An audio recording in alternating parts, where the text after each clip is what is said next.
I'm Dr. Martin Bloom. I'm the medical director of the biostation. And I'm here today with Ray, and we're going to demonstrate the proper method of injecting testosterone. So the first thing you want to do is you want to have your testosterone vial, and you want to make sure that it is testosterone. And then you want to check your bio ID to make sure of the dosage. Those are two very important things to do prior to even beginning. So we begin with an alcohol wipe. So you're going to begin with the vial, and you want to rub that for about 5 seconds just to make sure that it's clean. And just save that for a moment. This is the syringe that we're going to use to draw up the drugs. And actually, it's the same syringe we're going to inject with. The difference is that the needle that we're going to draw it up with is a 20 gauge needle, and it's kind of big and it's not comfortable to inject. So we have a smaller needle that we're going to inject with so that it's less uncomfortable for you. So we're going to take off the needle guard and we're going to place it here. You want to pull back once because there's a seal on the bottom, and it'll be easier if you break the seal first. The next thing you're going to do is take your needle and push it into the medication. Turn it upside down. Now you'll see this is a 3 milliliter syringe. So the first thing we're going to do is draw up 1 ml, which is clearly marked, and this is the line. So we're going to have it upside down, and we're going to begin to pull. As you'll see, the testosterone, as I told you, is oil-based, and therefore it's thick. So it's a little difficult to pull up, and that's why we use the big needle. So now we're at 1, and we take off the vial. Now, the second one, you have to be a little careful of one thing. We do not want to let the testosterone go into the D3. We just want to pull the D3 off, and we're going to pull it off a half so that it'll be down to this mark, and you'll have a total of 1.5 milliliters. So holding the barrel like so that you're not going to inject into the D3, you're going to push the needle in into the vial, and you're going to pull off 0.5. So you'll see that my syringe is now at 1.5. Not going to worry too much about any little air because we're going to squirt that out.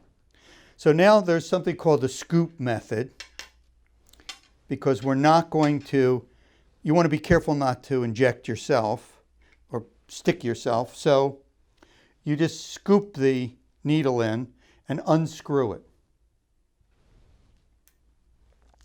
Now the second needle is a finer needle, which will go into you much more easily than the big one. You tear it back down till the hub is clear. Then you put them together and just screw it in. It needs to be screwed in firmly, but it doesn't need to be permanently in, although it really doesn't matter. So now you have everything you need, and you're going to get rid of the air. So what I always do is I push up very gently until you see that first bubble come out, and then you're done. Now you're ready to inject. So now we're ready to inject. So my preferred place to inject is the gluteal region, or the buttocks, or better known as the backside. The backside is cut into quarters, somewhere around mid-level here, and you want to always be in the upper outer quarter because there's no blood vessels of any significance and there's no nerve that you can damage by doing that.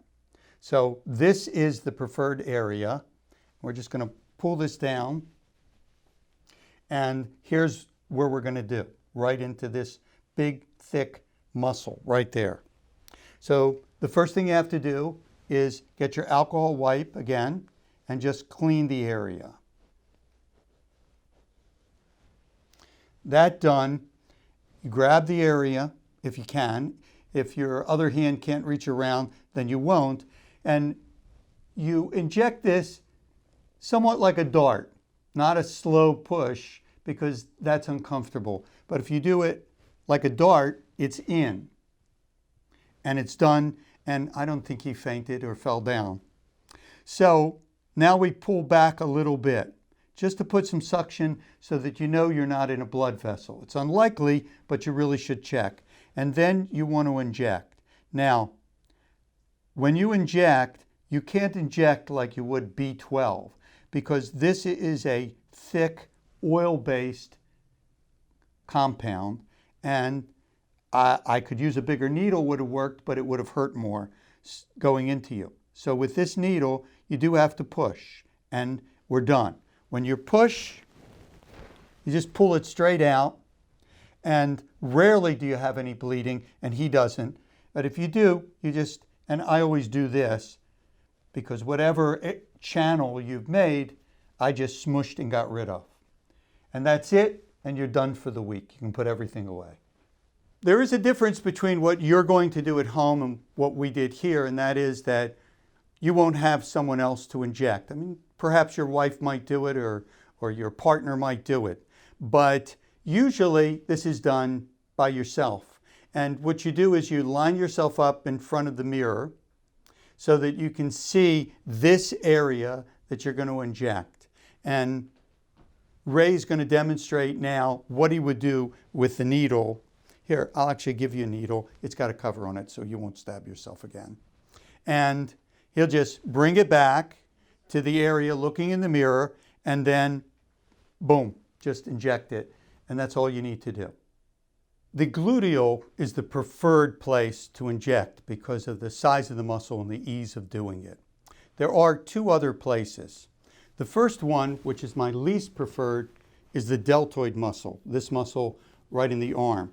And you find it by, here is the bone, at the edge of the bone, come down 2 finger breaths, and then when you run your hand down, you'll see where the muscle goes, thins out and goes into the bone.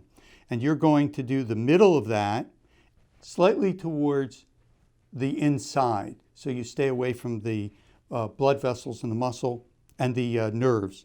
So what you're going to do is wipe this with alcohol, take the syringe, put it in. On this one, you probably have to be careful not to hit the bone, because as you go in, you could. If you do, you just pull back a little bit and then you inject. The second site that we spoke about, or that I will speak about, is the thigh or the quadricep muscle. It's a large muscle in the leg. You want to get about midway between the knee and the hip, which puts you somewhere in here. And you take the midline and go just to the outside of the midline.